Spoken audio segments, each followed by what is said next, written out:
Hey, I'm John Frizzell. I'm here to talk about film music and my music, and hopefully let you into the creative process a little bit. So let's get rolling. John, thank you so much for inviting me to your beautiful home and studio. And, Hey. And it's such an honor to talk to you. You know, such a huge fan of yours. I really appreciate you coming out, so thank you. So just to kind of start it off, you know, maybe going back to the beginning, what kind of got you started on this path, this musical path, and what led you to become, I mean, a TV, film, you know, visual composer? Well, I mean, I think early on I had some chance to sing opera as a kid. Oh, so wow. I sang in the National Cathedral Choir, and then I got some summer gigs. And so I think it was maybe, there was something to me about, you know, getting out in front of a big audience and hearing big music. I got to sing under Sir George Solti when I was 11. And Wow. I was kind of aware that I was, you know, around the greatest conductor of his time. Yeah. And it was just really inspired me. And then I kind of lost, and then my voice cracked, lost music pretty much completely, got into rock and roll, got into jazz. And then I got into, after music school, I started scoring commercials, basically at a jingle house, but I kind of got somehow I just kind of fell into the vibe of writing scores for commercials when they wanted to sound more cinematic. Uh-huh.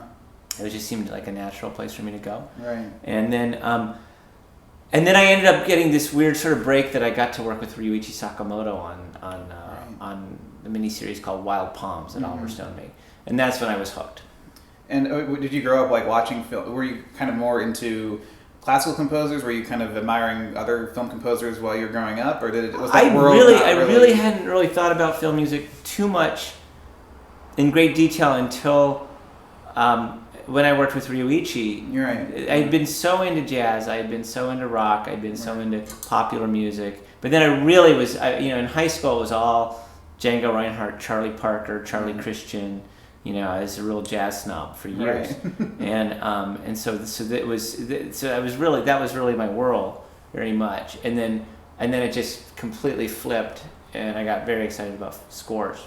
And early in your career, you did kind of work as an orchestrator, and kind of before you started composing. I mean, I know a lot of composers that kind of really went that path. Does that give you kind of a good handle of working with other composers? Yeah, I never really classically worked as an orchestrator on paper. You know, and I'm good there, but I'm not like really like the great guys that are amazing. That I can handle myself, but there's certainly people that, you know, trounce me in that department. So, but yes, I think that I worked with James Newton Howard, and I did some work for James for some years, and that was incredible training, which was probably the most important part of me learning how to work to picture. Right. So, and when you started kind of getting, I guess, you know, starting writing your own music and stuff, do you kind of come out of the gate going like, I need to find my sound, I need to find my identity? Is that something that a composer goes through, trying to find like, what am I bringing to this profession? Or do you just kind of go, I'm going to just tackle the material and do what it needs? Or are you kind of...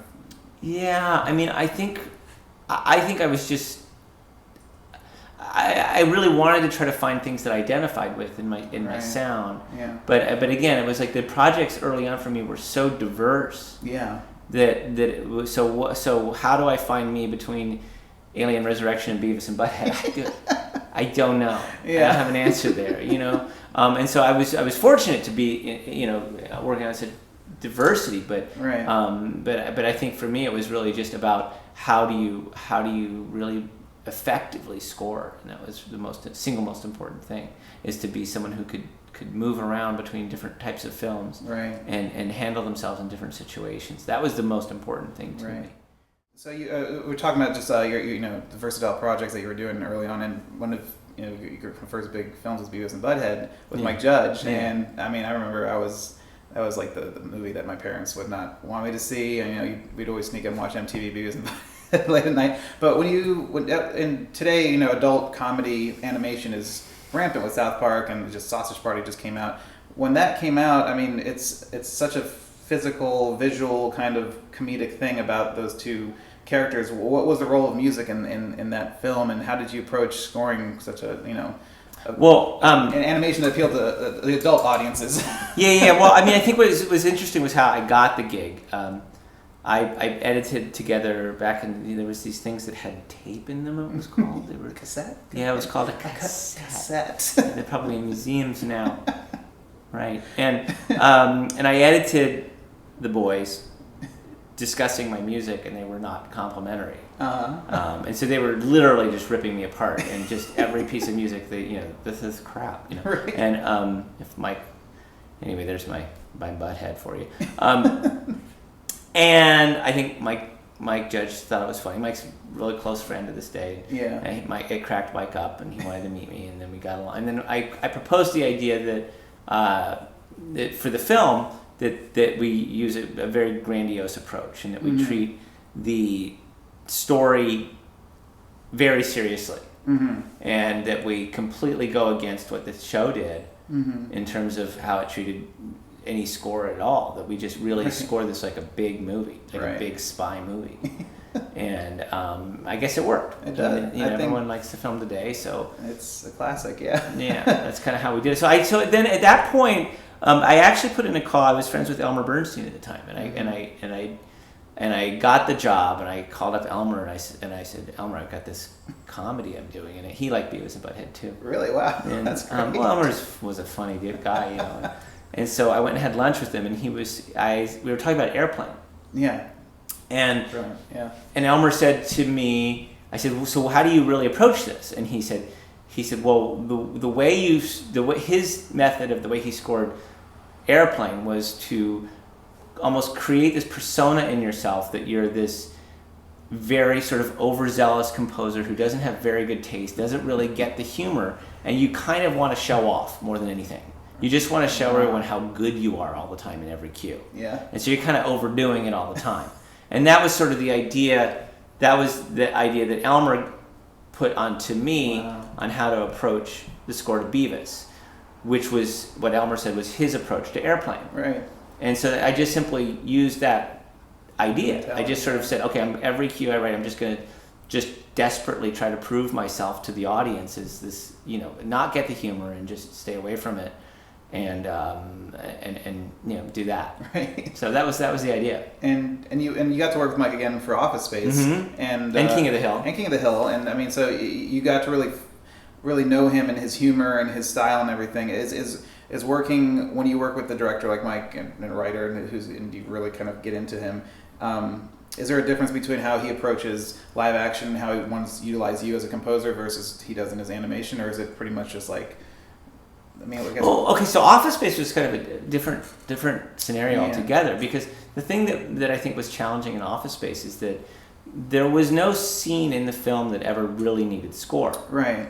And you would watch each scene, you're like, okay, that's fine, that doesn't need score. Okay, that's fine. Maybe Peter's hypnosis needed score. Okay, but it felt like each scene really didn't need score, but the film needed score. Yeah. It was a perplexing issue. So it's like, so do you really have to kind of go in and put score in a scene when the scene is okay without it, but the film needs it overall? And so it was a very challenging film to spot and to get the score into. I mean, I think that the key idea that really came along was the sort of Hawaiian I don't care much about anything motif on Peter. Right. That sort of with this, my friend Gabe Ruttman did the singing on that. And, that was kind of I think a key concept to that score that maybe drives it. Yeah, I mean it's because I feel like his comedy, like I watched Silicon Valley too, and the characters really take up much of that space, and absolutely, and it's very difficult for a composer. I think comedy in general is the hardest. The hardest thing to do. Yeah, and you've done some great comedies. I haven't done much. I mean, lately, I really want to do more now. Yeah, I really kind of want to do it. I feel funny again. I know it doesn't look like on my face, but I feel very funny right now. No, I have a lot of friends that are comedian friends, and I think it's a good time in my life that I kind of go back into that. Yeah, maybe there will always stop being so dark and brooding, right? Yeah. Yeah. One of my other favorite films growing up was Dantes Peak, and that's that epitome of disaster films in the '90s and everything. It's funny because disaster films these days, I feel like the music doesn't really go for it as much. I feel like it kind of scales back. What was your approach for scoring, a movie about such a, Well, I mean, I think that my approach really was to take the amazing theme that James brought right in, and James and Howard brought in, and then really maximizing its use in the film. That James wrote a really powerful epic theme, which probably is what you identified with more than what I did in the film. Well, both. I mean, both. I mean, okay. Well, I mean, but seriously, I mean, but I think without that, I don't think without what James wrote, I think that's really the heart and soul of it. But I think in general, if I can kind of take what you said, is that, I mean, scores. There's sort of a tone. I mean, the language of scoring is on a slow evolutionary path. It's always changing, as is the tone of acting, as is the way you act. And I think we're in a very sort of muted era right now, which is kind of beautiful in its subtlety, and it has really great opportunities. But it's just a different sensibility that we're in now. Right. It's things are lower pitched. They're more dispersed. Is it an orchestra or is it not an orchestra? Everything's sort of very vague and interesting and subtle. Right. It's not so bombastic and out there. I know, which is what I grew up with. I know, and it's fun, but it doesn't sound right now. It's not because where we are. The tone of the films they're making. It's just not that. It's just there's a we have a language. There's like a language which becomes the language of film music, and like any other type of language, like the way cinematographers shoot. There's a language, absolutely, and that language evolves, and we're just we're just where we are now, right? And we'll get someplace different. Yeah, I guarantee that.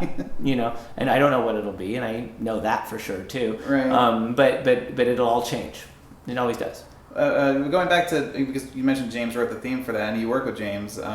How does that approach? I mean, how does that happen on a film? I've seen, and you see it these days. Hans Zimmer will write a theme, and then someone else will write the score. Is it just a way to? Was it just for his namesake, or was it just to?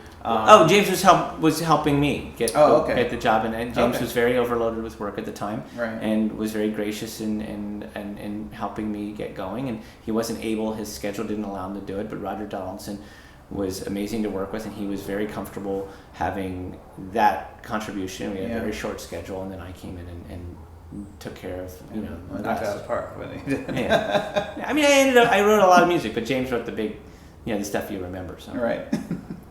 And we'll keep trucking along. Another one of my favorite scores of yours is, of course, Alien Resurrection, and that's one of the most iconic film franchises of all time, and has some of the most iconic scores from Jerry and James Horner and Eli Goldenthal. When you approach a film like that, and the fourth film in the franchise, what's the approach there? Is it trying to do something new, trying to do something of that world? What was your kind of mentality going onto that? Well, certainly there's with a lot of diversity in those three previous scores, there's still a sort of a world, right? Yeah. But I think most importantly was working closely with Jean-Pierre Jeunet to really create what he was looking for. He wanted a deeper sense of this sort of strange, mysterious, slightly eroticism in this. It was a very kind of seductive, very seductive, probably the key word. Yeah, I remember the score itself, like a grotesque seduction. Yeah, the finale, the ending is it's what sticks out there. Yeah, I mean, it's like it's sexual, it's bizarre, it's disgusting, it's both haunting and erotic at the same time. It's got a lot of different things going on, which is some strange turf to be in. As a storyteller, how do you get into that mindset? Like as a musical storyteller, do you look at is the visuals what speak to you the most? Is it the characters? I mean, not just Alien, but I guess in any film, what's really something that speaks to you as a storyteller that kind of gets? Well, there's different scenarios. Mm-hmm. I mean, being with an intensely visual director like Jean-Pierre, I mean, I think you're largely driven by the composition of picture. Mm-hmm. And that's a huge influence. I mean, I might look at like another film, like James Dean. I did with James Franco, got the Golden Globe for playing James Dean, which is really character-driven, really script-driven, and the subtlety of Franco's performance in that. Well, there's beautiful cinematography and it's beautifully shot, but it's not like that. It's not a stylistic kind of. The style doesn't overtake, I guess. Right. The sense of the time and the place is more part of the composition. Right. It's not emphasizing style on that level, right. on that in that way. Yes. Yeah. So exactly. I think that I think it's important to adjust all the time to sort of what's being scored here. And for Alien, was there ever I mean, I know with Prometheus they kind of touched back on Jerry's theme. Was it ever like, oh, we should touch back on what came before? Well, we actually recorded a couple cues again.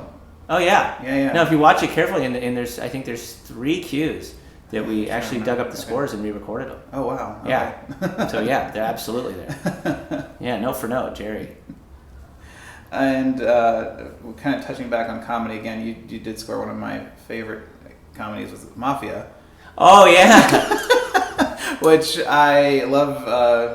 That's a funny movie. It is, man. It is like one of the classic. I mean, it's up there with Airplane and like Naked Gun. Yeah, let's just say it's you know. And you got to really play on the genres. He's from the town. His town is from Salmonella. Salmonella. Didn't they credit you with the Gianni Frizzell? Yeah. So when you get to score a spoof like that, which they don't get made anymore, you really got to play on the genres that they were spoofing. Right? Everything. So did you go back and rewatch Godfather? I'd seen everything a million times. Yeah. I mean, everything. Yeah. So was it? But you're not making fun of the music. How does the music supposed to? I mean, really, what you're parodying is the style of filmmaking, right? You're pointing towards something great and legendary, and you're poking fun at its great and legendariness in a way that, because you know it and love it, right, that you're making fun of it. I mean, it's parody. Yeah. Yeah. And it's one of my favorites. Yeah, that was fun. That was a lot of fun, that film. Jim Abrams was oh god, Jim is the best.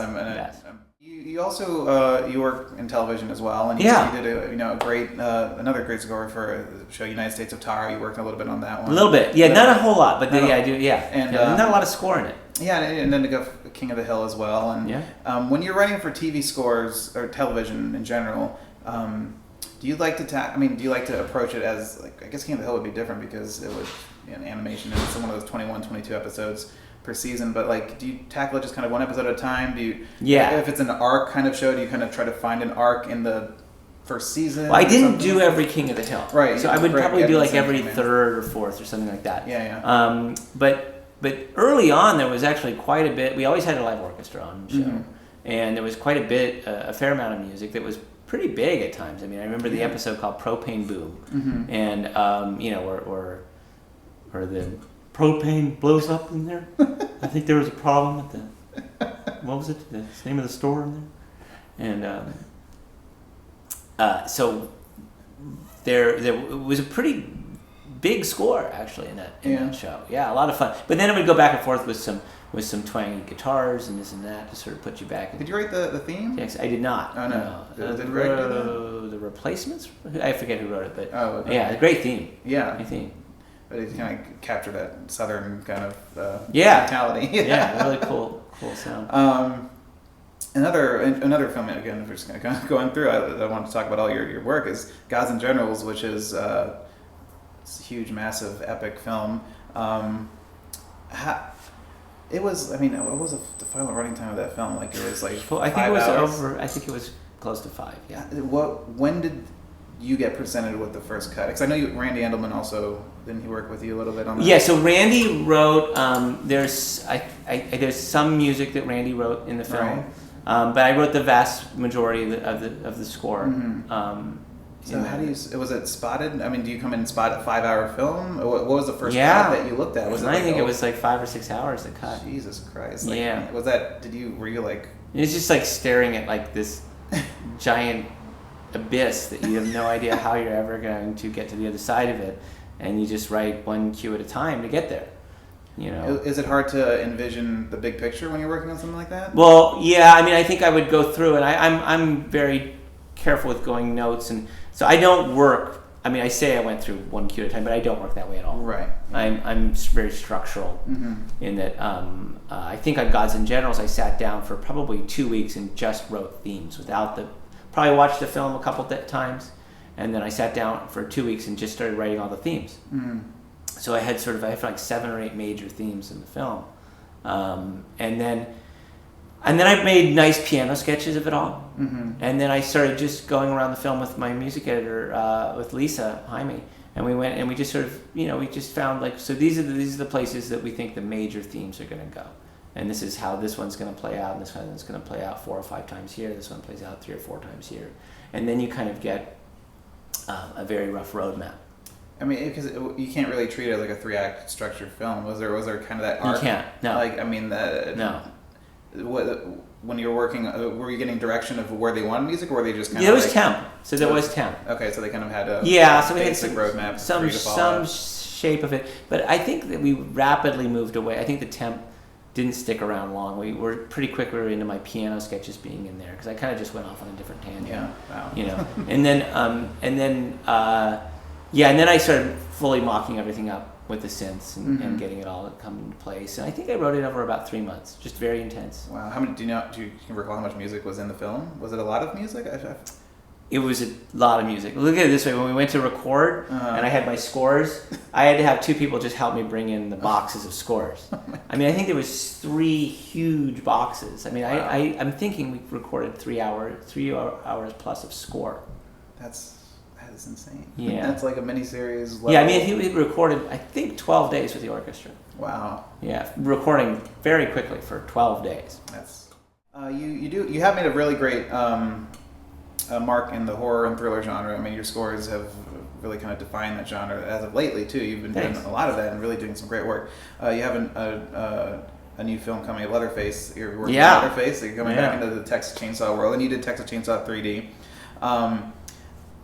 These days, I'm there's horror as a genre. I think it's actually quite. I'm not a huge horror fan like as it was kind of in the slasher days, but like these days, the horror films, I'm really more interested. They're interesting because I see these kind of like Conjuring type movies, and then you have the kind of like the terror, hard terror like scores, like something like Texas Chainsaw. But like, do you find that there's a different way to score something that is like aggressively horror versus more thrilling suspense horror? Is that something that you see? That's a good question. I mean, I don't really think of it that way. Okay. I mean, I basically try to scare myself, like whatever I'm doing, and just a little bit about Leatherface is it's gonna have a very sort of rural aspect to it, which I haven't ever really. I've never done that in a horror score, and I can't think of a lot of horror scores that have. What do you mean by rural? Well, it has a very Texan sound. Okay, so just kind of that. What was the approach you took for Texas Chainsaw 3D? Was it? It was. I mean, it was more orchestral. It was more. It didn't have a sort of sort of a sense that the music didn't sound like Texas. Right. This sounds like Texas. I think it helps because you kind of put yourself in the setting, and the music is not just trying to. It's a great way. I'm thrilled. I mean, it's fun. It's really fun. But yeah, I mean, I think that again, it's like I don't try to start with a rule that this is this type of film or this is that type of film. Mm-hmm. But okay, so that you have one overriding rule, which is just fear. You just people want to go and you want to get that visceral sense of fear from these films. And it's this. I'm thrilled that humans like that. Yeah, I don't really know why. I poked around with theories as to why humans like to sit around at night and scare themselves. I think because it's funny because my wife, she loves to get scared. Yeah. And horror movies don't. I mean, I enjoy The Conjuring. I enjoy my favorite horror movie is The Thing. Or The Shining, stuff like that. But Morricone. Yeah, she loves to get jolted, but she's terrified of them. But it is interesting to me why people do enjoy that, like Halloween Horror Nights. People go and get their scared, just the shit scared out of them. But I think it's because we live in such a comfortable world where that part of our instinct is not really, we're not scared for our lives like animals are living in the world. Maybe it's a craving to feel that. I don't know. Or maybe every once in a while you realize the oddness of being a thinking piece of meat on a rock crawling about a giant gas ball in the middle of nowhere in outer space, and you actually realize that life itself is really scary because it's so ambiguous. I don't know. Just a thought. But anyway, people like to get scared, and that's good. That's good. And so I'm going to do my best to scare them. And so if I scare me, it usually scares them pretty good. So if we're listening to a score that you wrote for a horror film, that music is what scared me. Scared you. Yeah, I just tried to scare me. So do you scare yourself with do you just listen back to it and try to get? I'm writing early in the morning or late at night, and I'm like, This is creepy, man. You know, yeah. If I scare me, it's usually gonna work. That's I mean, awesome. It's usually been the benchmark. It's like when I scare me, it works. Right. And that was just, you know, I did one of the things I've done recently that I love doing so much was The Following. Yeah, that was a great show. Yeah, and that was very much about that. That was just about creeping myself out. Yeah, that was I think that was more. I mean, it was Kevin Bacon's character was fantastic, and it was just more of a sustaining kind of suspense thriller than. It would get pretty, yeah. Yeah, I mean, Yeah, we'd get pretty dark there. Kevin Williamson's amazing in the stuff he would come up with. Right. When you were, I mean, you've done such a variety of things over your career, but do you ever worry about getting typecast into certain things? No, I am. So, no. Well, I worry about it. But I've talked to other composers about it, and it is a thing. I think composers, when you do something very well, they come back to you and go, man, you did that great, do it again. Yeah. Is that, I mean, how do you fight that? I mean, you know, look, the scaring thing is something that I just have a knack for. And look, I love comedy. And I love doing it. And like you're saying, it's very challenging. Yeah. Would I like to do it now and then? Yeah. But if I had to pick one over the other, right. I like the thriller and intense world. I like bigger, more complex things. I mean, but it's nice. Again, it's really nice to shift. Yeah. You know, but there's something about the challenge of stringing together, you know, a 40-minute area in a film where the cues have to bob and weave, they have to come up and down, you have to listen back, and over 40 minutes you have to create the pace, and there's no break, and that's the kind of challenge I really do enjoy. Right. So are you someone that's really in love with the problem-solving aspect of the job? Yeah. Because I know there's some people who like really live in that process, and there's some people. I was talking to John Powell, and he's like he likes to see the finished product. Like that's like his the climax of everything. It's like the finished product is done. Whereas some people just want to just live in that world of piecing it together forever. I don't know if that makes sense or. Well, look, I don't. I mean, there's the piecing it together part, and it gets very technical. Yeah. And it gets, you know, and you there's kind of two parts of this. It's like there's the sort of the visceral creative composition, and then there's the, wow, they just took out this scene. Now this cue has to go to this cue, and those cues don't go. I can't transition. Yeah. What do I do now? When they recut something. Now I gotta find some common tone to get me from here to here, and I have 20 minutes. Right. You know, so there's that whole world, which is kind of fun. It's like a chess game. Yeah. Yeah. Scoring is very much like that. It's a lot of problem solving. Yeah, for sure. Yeah. And I like that part too. But my favorite part is just getting lost in composition. Right. Just the writing process. So we just talked about horror and you kind of being in that genre and everything, and you did do a string of pretty great. I mean, I still show I showed my wife recently 13 Ghosts and did 13 Ghosts and Ghost Ship and those kind of movies. I feel like those were definitely part of a time. That they feel part of that like time capsule of horror movies that are completely different than they are today. Oh, have you seen? I mean, we were just talking about how things shift and change and evolve. How has that genre evolved? How have you seen it evolve? Because you've been kind of steeped in it. Yeah, well, there was I've done a lot of work with Joel Silver over the years, and I love working with Joel. Joel's about my favorite person to work with in the world, and we have a lot of fun. It's very intense and creative, and lets me really explore and it's a great time. So yeah, starting with 13 Ghosts and Ghost Ship, we did another one, Cradle to the Grave, which was it's not a it's action. A thriller action film.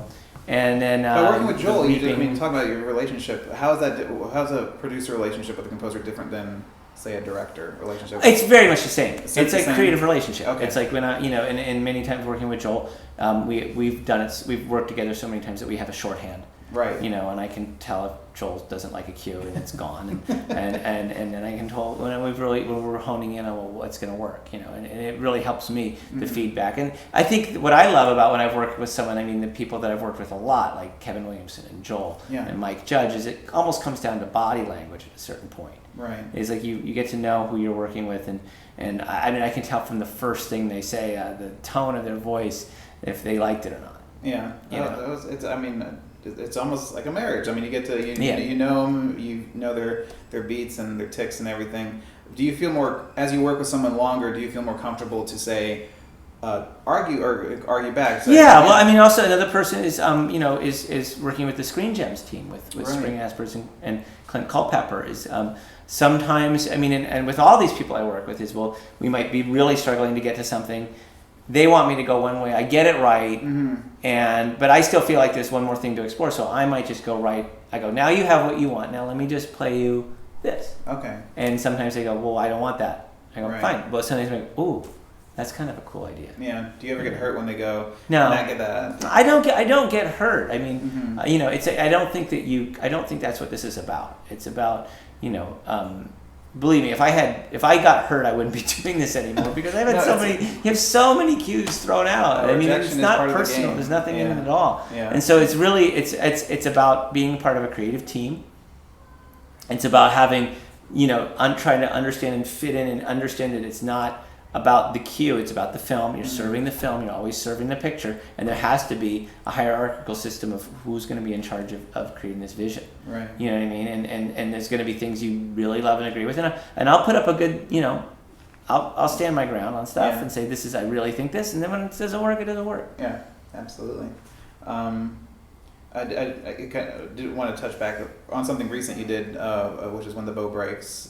Which is another kind of a seductive thriller, which is another genre that I think lends itself to some pretty fun music. Yeah, absolutely. Is that something? I mean, it's over dramatic, it's melodramatic. Do you get to have really kind of just like you just go for it. You just go for it. I mean, the thing about that film is it was a slow sort of descent from a happy world of having a baby to this that went a little wrong. It's not that bad though.